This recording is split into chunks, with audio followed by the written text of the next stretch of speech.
Chapter 20. Old Ways. Naruto opened his eyes to the witnessing spectators and saw a look of shock written upon their faces.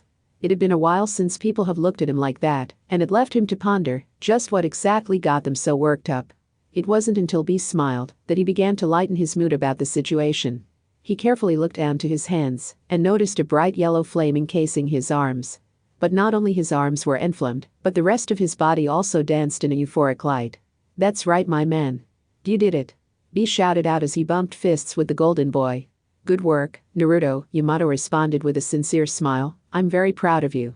"Thanks, guys," the boy responded, as he looked himself over again. He could feel his senses open far beyond whatever he had felt before. Even when he was in his tailed form, he never felt as much as he did now. Which reminded him, he was feeling an unusual aura around them. It didn't really feel nice. It felt rotten. It pinpointed to the sword that lay on the back of B. "Hey, you think you can hide?" "What? How did he find me?" A surprised Kisum thought as he ran over several escape scenarios in his head. "What? I don't detect anyone here," Yamato replied while turning in a defensive posture. "I don't feel chakra," Naruto responded as his hand flew up pointing towards the sword on B's back. "I feel a sense of evil in that sword." Just as soon as he said that, Samahata leaped off of B's back and ran towards the wall. I didn't expect this turn of events. His sword body scurried over to the wall, where the door opened for his escape. Flabbergasted, Yamato blurted, "How do you even know how to open the door?" "Ha!" shouted Kisum, "They don't call me an Akatsuki for nothing." Before Kisum could even smell the front entrance, a lightning flash blew all the way to the other side of the room and impaled against the slippery shark man. Everyone in the room was amazed at such speed and precision. That impact hit the shark. He looked up and hissed in pain as he fell to the floor. Naruto's foot managed to crumble the wall easily, and his foot was unmovable and possibly broken as he tried to pull it free. "Ah, that was a stupid move. I should have done something else," the Jinchuriki moaned in his mind as he attempted to pull free, but to no avail. Kisum took this minor incident as an escape opportunity and snaked his way out of the tailed beast room. "I have to get away from that brat." His scurries dissipated as Yamato tried to help Naruto out of the wall. His foot dropped pieces of debris onto the ground as he put his foot down, only to wince as soon as pressure was applied. Yamato noticed his distress and wrapped his arm underneath the Jinchuriki's shoulder for support. "Looks like you sprained your ankle. I'll help you out of here." Naruto grinned a little while limping. "Yeah, I made a mistake." "Haha. Don't worry, Captain Yamato, it will heal in a couple of minutes. I'm going after the spy. I can't let him get by," B shouted in his usual rap as he dashed out of the room leaving the others behind. Conan POV. Conan and the others waited patiently outside of the waterfall as time ticked away. She was leaned against a tree with her eyes closed, lost in thought. She couldn't really help it. Although she had faith in Naruto and his ability to control the Kyuubi, she still felt concerned about the overall process. She didn't know what was going on in there, and no one trusted her enough to allow her through. Her curiosity piqued about the waterfall. When she watched Naruto fight his inner battle, she couldn't help but wonder if she could go up there and face her own inner demons, but Naruto-kun did it. "Surely, if he can fight his inner battle and win, then it shouldn't be much more difficult for myself." Her ruminations were interrupted as she took a breath and opened her eyes. She could do this. It wasn't like it was deadly or anything. It wasn't that at all. It was her fear getting to her. She was afraid. Afraid of truth that was always locked away in her mind. She was afraid of realizing her wrongs. Afraid of losing to her inner self.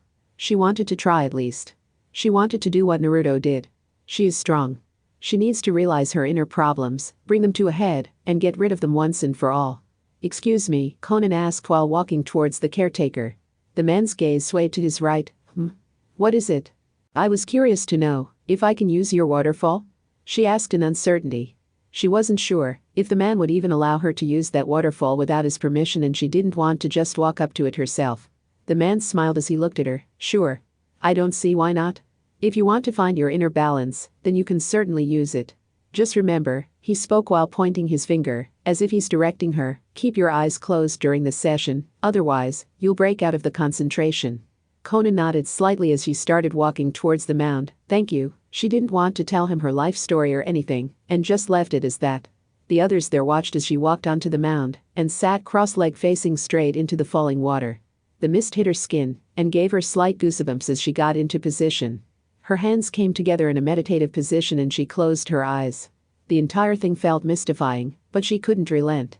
Her heart told her that she should follow in Naruto's footsteps. He could accomplish it, surely she could as well. She needed to. If you wanted to be his protector and guide for the future of the world, then she should do her part. She relaxed her breathing as she slowly lost herself in thought. What do you think you're doing?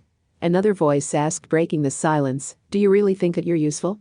Anyone can tell that you're trying too hard. Conan opened her eyes and saw a shadow through the waterfall. It took the shape of a person. You're pathetic, you know? Do you latch onto anyone, as long as you're not alone? Do you always try to tell yourself that you're making a difference when all you do is fail in your endeavors? Show yourself, Conan responded with slight annoyance. If you insist, the person responded as they walked through the waterfall to reveal a woman. Another Conan with darkened eyes. She grinned evilly as she took more strides towards the original one. It's quite funny. You've locked me away for so long, and I never really felt what it was like being outside for a change. She snorted in laughter. You finally freed me. It took you long enough.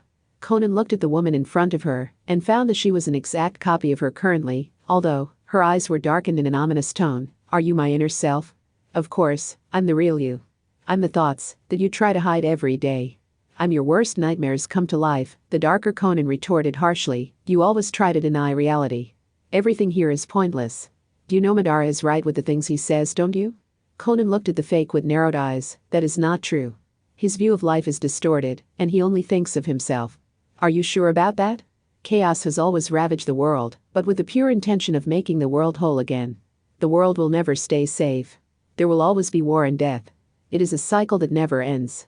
What makes a kid any different compared to the thousands that have tried to make a change? The darker Conan asked with a frown and furrowed eyebrows. Don't you remember your life? War was always on your mind.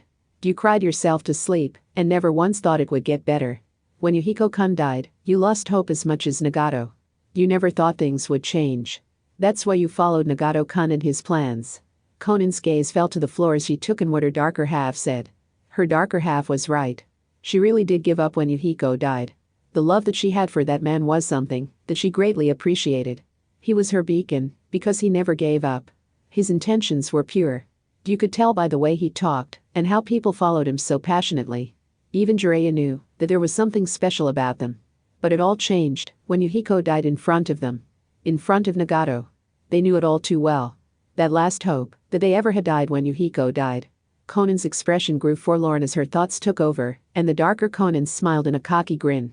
I remember, when Yuhiko died, that I never felt that bad in my entire life.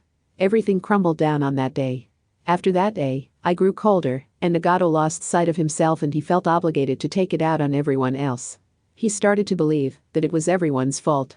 He wanted to change the world by getting rid of the problem at the root, but her eyes shifted around in thought. He didn't want to change the problem in the hearts of the people. He would have rather killed them. Even I know now that this way of thinking was deranged. Then why did you go along with it for so long then? The dark Conan asked in a curious tone. It's because you were lost and alone. You couldn't handle going back to the days when you were by yourself. How pitiful, she snorted ruefully. Maybe you'll learn from your mistakes and realize how much I've actually done for you. Conan looked at her opponent before her. She seemed to know her deepest secrets very well. Of course, she did. She was a part of her. Her darker part of her, but a part of her nonetheless. But there was nothing that her darker half could say that could change her now. She didn't say anything, but she did smile slightly at her own thoughts. The past that she had was always a haunting one, but she's moved on from that. Naruto, Dark Conan said softly. Conan's head shot up at hearing the name being mentioned. What about him? That boy isn't your friend. At the end of the day, whatever relationship you have with him will vanish just like the others, she said with a snort, while throwing her hands up. What's even funnier is the fact that he killed Nagato. You're friends with your friend's killer. You've betrayed Nagato and his intent, now you hold it right there. Conan angrily spouted. Why would you ever doubt something like that, when we know that Nagato set Naruto up with us intentionally? Even you can't deny that Nagato changed his ways after Naruto-kun talked to him. He set Nagato on the right path again. Even though it didn't last very long, he was able to atone for those past mistakes that he made, and even helped me understand exactly what the true path was all along. The darker Conan looked down in confliction as she clenched her fist. You know it won't last. What won't last? She retorted with suspicion. This relationship that you have with Naruto will not last. She responded vehemently, and with a tinge of sadness. This life that you live mocks you. You're not even supposed to be alive, and yet here you are. This partnership that you have with Naruto will not bloom into anything more than a small friendship built on trust. Nothing more. I don't know what you're talking about. Dark Conan's eyes narrowed. Don't play a fool. Even I know that your feelings are growing for him. To be honest, it's unbecoming of you. An older woman falling for a boy barely old enough to be an adult. How low can you fall? Conan's gaze shifted over to the side in embarrassment. We don't have that type of relationship. We aren't the same, and feelings only get in the way. We've only grown stronger by building our friendship, but I never expected it to go any further than that. Do you only lie to yourself? The darker half responded roughly, bringing her hand to rest her fingertips on her forehead in annoyance. Your connection with him goes far beyond just friendship. Do you really want there to be something more there, and you keep trying harder and harder to make it happen? Do you always feel alone, and you're only clinging to whoever comes your way? Just forget about it. It will never happen. You're just too old. That statement left Conan feeling bitter. Her hand clutched against her chest, and she breathed an uneasy sigh. But it's not like that. I would never. Her thoughts spiraled as she recollected her memories. Her memories didn't lie. There were scenes that she couldn't believe that she did. Times where things felt more like home. She felt more warm being around the orange-haired boy. The feelings that she felt. The times she shared with him. The laughs. The trust. The compassion. The love. You're pathetic, the darker half responded as she got into a stance. Papers slowly started falling off of her body and circled her. I guess I should beat some sense into you. Get it through your thick head, it will never happen. Conan looked up with widened eyes and saw the darker version of herself rush forward with paper wings. Conan-san, huh? Conan replied, confused, as she looked ahead and saw an object shooting through the waterfall. Her counterpart disappeared, and what was left was this strange sharp object zipping straight for her. Not today. A man shouted as he countered the object by elbowing it out of the way. A loud smack was heard through the area as the object, that looked kin to like a bug or a strange fish, collided with the rocky mountainside of the waterfall. You should know better than to sneak up on someone. What? Do you guys already stop the Akatsuki spy? He shouted while coming through the waterfall. It must have taken one try to subdue the guy. The strange insect looked at the spandex-clad man in confusion before the realization dawns on Kissam's face. You're the green beast. Might Guy paled at the strange creature before him. Is that a pufferfish? He is not a pufferfish, although an Akatsuki spy is correct.